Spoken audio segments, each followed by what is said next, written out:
CCTV hot news നിങ്ങൾക്കായി സമർപ്പിക്കുന്നത് Powerguard solar system Koonamuchi. നമസ്കാരം, CCTV ഹോട്ട് ന്യൂസിലേക്ക് സ്വാഗതം.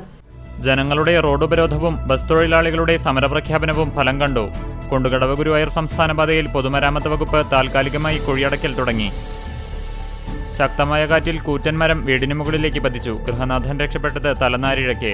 വ്യാഴാഴ്ച ഉച്ചയ്ക്ക് വീശിയ ശക്തമായ കാറ്റിൽ മഴുവഞ്ചേരി പെരുവൻമലയ്ക്ക് സമീപം പുതുവീട്ടിൽ ബഷീറിന്റെ വീടിനു മുകളിലേക്കാണ് കൂറ്റൻ പാഴ്മരം കടപുഴകി വീണത്. കുന്നംകുളം ചെറുവത്താനിയിൽ സ്വകാര്യ വ്യക്തിയുടെ പറമ്പിലെ പൂളമരം മുറിക്കുന്നതിനിടെ ശക്തമായ കാറ്റിൽ മരം കടപുഴകി വീണ് ഇതര സംസ്ഥാന തൊഴിലാളിക്ക് പരിക്കേറ്റു.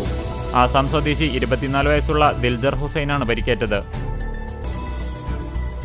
മഴ കനത്തതോടെ ചൂണ്ടൽ വെട്ടുകാട് ആളൂർ റോഡിന്റെ ഒരു ഭാഗം ഇടിഞ്ഞു. തായങ്കാവ് ആശാരിപ്പടി മേഖലയിലാണ് റോഡിന്റെ ഒരു ഭാഗം ഇടിഞ്ഞു താഴ്ന്നത്. ശക്തമായ മിന്നൽ ചുഴലിയിൽ തെക്കൻ പാലയൂരിൽ ചക്കങ്കണ്ടം മേഖലയിൽ വ്യാപക നാശനഷ്ടം. വ്യാഴാഴ്ച പുലർച്ചെയുണ്ടായ ശക്തമായ കാറ്റിലാണ് നാശനഷ്ടം ഉണ്ടായത്. ശക്തമായ കാറ്റിൽ കൂറ്റൻ മാവ് റോഡിലേക്ക് പതിച്ചു. ചൂണ്ടൽ പഞ്ചായത്തിലെ 14-ാം വാർഡിലെ റെനിൽ കോളനി റോഡിലാണ് മാവ് കടപുഴകി റോഡിലേക്ക് പതിച്ചത്. കുന്നംകുളം വടക്കാഞ്ചേരി സംസ്ഥാന പാതയിൽ മരം കടപുഴകി വീണ് റോഡ് ഇടിഞ്ഞു താഴ്ന്ന് വിള്ളൽ സംഭവിച്ചു. കുണ്ടന്നൂർ ചുങ്കം സെന്ററിനും ഷാപ്പുംപടി സ്റ്റോപ്പിനുമിടയിലാണ് മരം വീണത്. ഗുരുവായൂർ കോട്ടപ്പടി ആൽക്കൽ ബ്രഹ്മരാക്ഷസൻ ക്ഷേത്രത്തിൽ മോഷണം. ഭണ്ഡാരങ്ങളും വഴിപാട് കൗണ്ടറും കുത്തിത്തുറന്ന് പണം കവർന്നു. ഗുജറാത്ത് പഞ്ചായത്ത് അംഗങ്ങളായ 18-അംഗ സംഘം എരുമപ്പെട്ടി പഞ്ചായത്ത് സന്ദർശിച്ചു. ഒറ്റപ്പിലാവ് മുട്ടിപ്പാലം തടയണയുടെ പുനർനിർമ്മാണം നടത്താത്തത് മുണ്ടകൻ കൃഷി നടത്തുന്ന കർഷകർക്ക് തിരിച്ചടിയാകും. തടയണ തകർന്നതോടെ മുട്ടിപ്പാലം തോട്ടിൽ ജലസംഭരണം നടക്കുന്നില്ല. ഗുരുവായൂർ ശ്രീകൃഷ്ണ കോളേജിലേക്ക് മുരളി പെരുന്നെല്ലി MLA ഫണ്ട് ഉപയോഗിച്ച് ലഭ്യമാക്കിയ പ്രിന്ററിന്റെ ഉദ്ഘാടനം നടന്നു. വടക്കേകാട് നമ്പീശൻപടിയിൽ സ്കൂട്ടർ നിയന്ത്രണം വിട്ടുമറിഞ്ഞ് യുവതിക്ക് പരിക്ക്. കുന്നംകുളം കുറുക്കൻപാറ സ്വദേശിനി 23 വയസ്സുള്ള മണികണ്ഠത്തു വീട്ടിൽ കൃഷ്ണേന്ദുവിനാണ് പരിക്കേറ്റത്. ചാരിശ്ശേരി അങ്ങാടി ഗ്രാമീണ വായനശാലയുടെ നേതൃത്വത്തിൽ ഓണത്തിന് ഒരു കൂടപ്പൂ എന്ന പദ്ധതിക്ക് തുടക്കമായി. Kerala state service pensioners union Choondal unit സമ്മേളനം നടന്നു.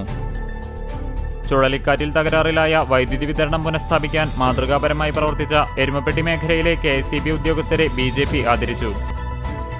കേന്ദ്ര ബജറ്റിൽ കേരളത്തോടുള്ള അവഗണനയിൽ പ്രതിഷേധിച്ച് CPM പന്നിത്തടം ലോക്കൽ കമ്മിറ്റിയുടെ നേതൃത്വത്തിൽ പ്രകടനവും പൊതുയോഗവും നടന്നു. മഴയിൽ പാടത്തേക്കൊഴുകിയെത്തിയ പ്ലാസ്റ്റിക് മാലിന്യവും കുപ്പികളും കർഷകർക്ക് വിനയാകുന്നു. പഴഞ്ഞി, അരുവായി, ദേവിനഗർ തോടിലൂടെ ഒഴുകിയെത്തിയ പ്ലാസ്റ്റിക് മാലിന്യങ്ങളാണ് പാടശേഖരത്ത് അടിഞ്ഞുകൂടിയിരിക്കുന്നത്. നാടിനും നാട്ടുകാർക്കും വേണ്ടിയെന്ന വാട്സപ്പ് കൂട്ടായ്മയുടെ നേതൃത്വത്തിൽ എരുമപ്പെട്ടി സർക്കാർ ആശുപത്രിയിലേക്ക് മാസ്കുകൾ നൽകി.